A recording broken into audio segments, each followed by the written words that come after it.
It seems that you have met a horrible demise, my friend. But these things happen in life. Life goes on. Not for you, obviously. You're dead. But it reminds me of a time I was having a conversation with my friend Orville. We were where were we? I think we were by the river. We were sitting by the river and watching the fish leap over the falls. And I said to Orville, sometimes I feel like a fish leaping over and over again, always trying to get somewhere, though I don't know where, only to find myself in the jaws of a beast. He, of course, looked at me, surprised. Have you been in the jaws of a beast, friend? To which I said, no, of course not, Orville. I said, no. I simply meant that life can seem like a relentless endeavor to overcome meaningless obstacles, only to meet an equally meaningless fate regardless of your efforts, regardless of the obstacles you've passed. And Orville, he stood and proceeded to drape me with a picnic cloth, to which I asked him, I said, "Friend, what are you doing?" He looked at me very concerned, really. "I feel like you've gotten too much sun." Indeed, indeed I had. He proceeded to pour me a glass of just ice-cold lemonade. Ooh, you ever mix it with iced tea? You do like a little half lemonade, you should try it some. Well, you can't because you're dead. But anyways, so you may be asking yourself, how did I go from sitting by the falls and drinking lemonade to being wedged in the air duct? Not only with Orville, but with an entire assortment of fruity-colored friends.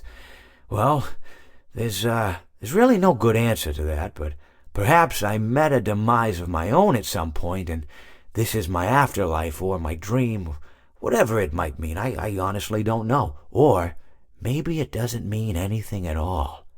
Maybe it doesn't mean anything at all.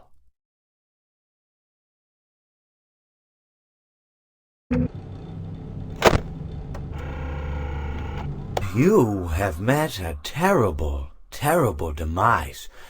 But, I don't feel too bad about it. After all, if it weren't from me, it would have just been from someone else, I guess what I'm trying to say is life goes on. Well, for everyone else, life goes on, not for you. You're dead. But that's neither here nor there. It reminds me of one summer day in the park. I was having just a delightful picnic with my good friend Orville. And I said to him, "Orville, I have a story." And he said to me, "What's the significance of the story?" And I said to him, "Orville, not every story has to have significance, Sometimes, sometimes a story is just a story.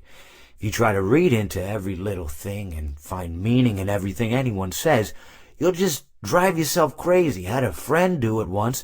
Wasn't pretty. We talked about it for years. And not only that, but you'll likely end up believing something you shouldn't believe and thinking something you shouldn't think, or assuming something you shouldn't assume, Sometimes, I said, a story is just a story. So just be quiet for 1 second of your life and eat your sandwich, okay?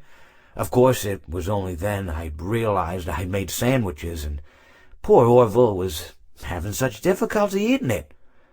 Elephants have those clumsy hands, Actually, I suppose that's the problem. They don't have hands at all, do they? They're all feet, and I couldn't imagine someone asking me to eat a sandwich with my feet. Now, if I recall correctly, there was a bakery nearby. I said to him, "Orville, let me go get you some rye bread." Now, I'm unsure if elephants enjoy rye bread, but I assure you that Orville does. Now, this was on a Tuesday, which was good because rye bread was always fresh on Tuesday. They made sourdough bread on Monday and threw it out Wednesday, or rather they sold it at a discount for people wanting to feed the ducks, and then probably at the end of the day, finally, they threw it all out. I don't recall. I do remember a man who would bring his son to the bakery every Wednesday and then go feed the ducks. He would buy all of the sourdough bread. Of course, you're not supposed to feed the ducks sourdough bread at all. It swells up in their stomach, and then they all die. At least that's what I've heard. I never saw any ducks die myself, but I did notice a substantial decrease in the duck population over the course of a few years. I just never thought to stop the man and tell him that he was killing the ducks by feeding them sourdough bread. And if you want my opinion on the matter, and I told Orville this as well, if you want to feed ducks, or birds, or any kind for that matter, it's best to buy seed. I mean, when you think about it, breads of any sort don't occur in nature. They don't grow on trees or spring up from the bushes. I don't think birds know what to do with bread. What was I saying? Oh, yes. So I bought Orville some rye bread. What a fine day it was.